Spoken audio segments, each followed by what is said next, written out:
Everybody, welcome back to the Friday Night Football Kickoff Special. We're going to hang for a play here, Jason. We got J.J. Bright. Check that. This is Central's Jaden Hand, the junior quarterback, breaking the huddle. Central's in green, taking on the defending Division II state champion Souhegan Sabres. What a year they had last year in 2020. The COVID year, they ended up on top in Division II. So here we go with Jaden Hand. Let's get a live play here on our kickoff special. Looks like he's going to hand it off to his big guy, Aiden Kelly, one of the top running backs in Division IV this year. Watch for Aiden Kelly. J.J. Bright, the sophomore, with the tackle for Souhegan. Jason.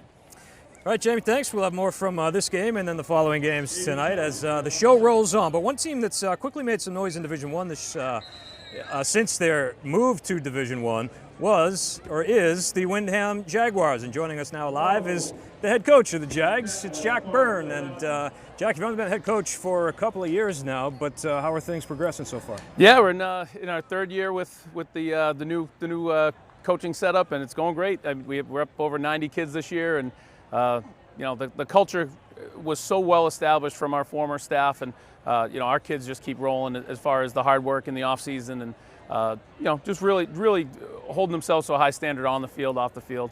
We have great kids. So 90 kids, that's a lot. And were you guys surprised by the success you had in Division I right away?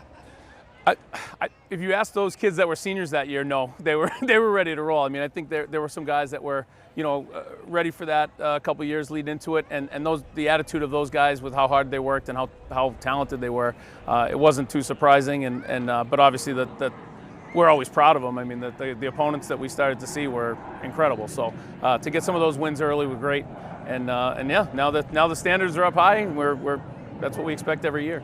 It seems like the standards are high at Windham High School in general. You have some great sports teams over there. The field hockey team, for example, has won back-to-back state championships. So there's success all over the place. What's the culture like over there? Is it a combined thing between coaches? Yeah, we have it's always been very cooperative between coaches. I mean, the school didn't open until 2009, 2010. So a lot of the old traditions that I think some schools can fall into that aren't positive, we could kind of push away and say, hey, this is how we're going to do it. We're going to stick together. And if I have if I'm coaching wrestling and I can pull a football guy into wrestling, that's great. Or if I have we had a kid who was running winter track, and then they can go wrestle. Or hey, we have a soccer kid kicking for football. So being in a smaller school, compared to the rest of the schools we see, can be a disadvantage. But with so many kids that can do multiple sports and are willing to play multiple sports, and they see the value in that, it really keeps us on an even playing field. Yeah, that's great. Huge value in multi-sport athletes from my perspective. I think too many kids are specialized these days. But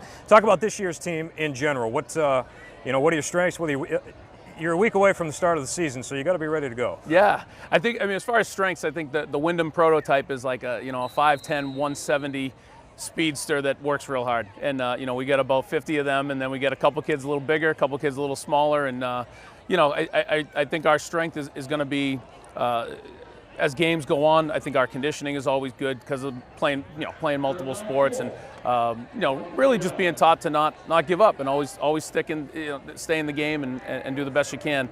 So I'd say that's our strength, and then things we always have to work on. We always got to get a little bigger.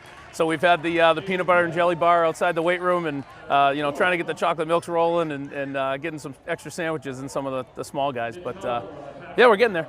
I'll take a peanut butter and jelly bar. It's available anytime. Wow. We got alternative. We got Nutella guys on the team. We got Sun Butter guys on the team for the allergic kids. Works out pretty good. Hey, so let's talk about one of the big fundraisers you guys do is the Blackout Cancer. It used to be a night, I think, and it's grown into multiple sports. Maybe it's a weekend now. Talk about that. Yeah, it really goes all week. It's almost turned into our homecoming, where that's the one that everybody takes pride in. Everyone comes back for that. Everyone goes to each other's games.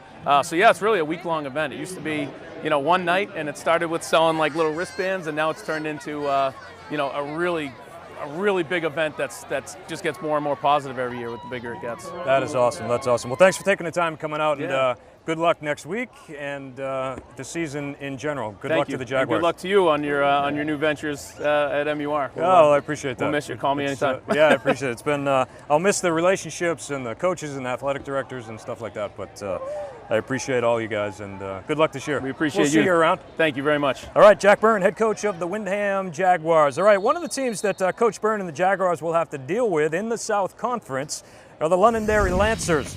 Eighth-year head coach Jimmy Lozon says their program is senior-driven, so a lot of turnover expected each season. This fall, the Lancers returned just 3 starters on offense and 3 to 4 on defense, but they have 107 players in the program and plenty of kids who have been waiting for their chance to step up.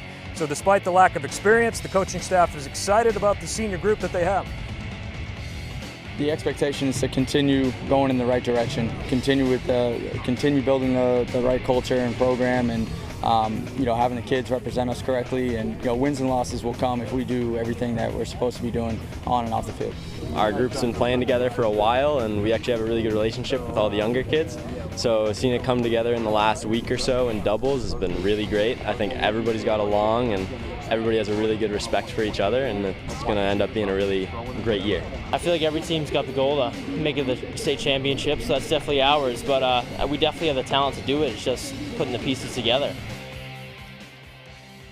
So look out for those Londonderry Lancers. All right, we have Souhegan 18-7 over Central right now in the 3rd game of the night here at the Bo Dixon Queen City Jamboree. Still to come on the show tonight, Jamie Staten had a conversation with 2 of the coaching legends in New Hampshire high school football, Brian O'Reilly of Pinkerton Academy and Bill Ball of the Exeter Blue Hawks. That story's after the breaks, and later we'll head to the sidelines. Jonathan Marshall is in the middle of the action. He'll have a live interview from the coach's box when the Friday Night Football preseason kickoff special continues live from Gill Stadium. We're back after this.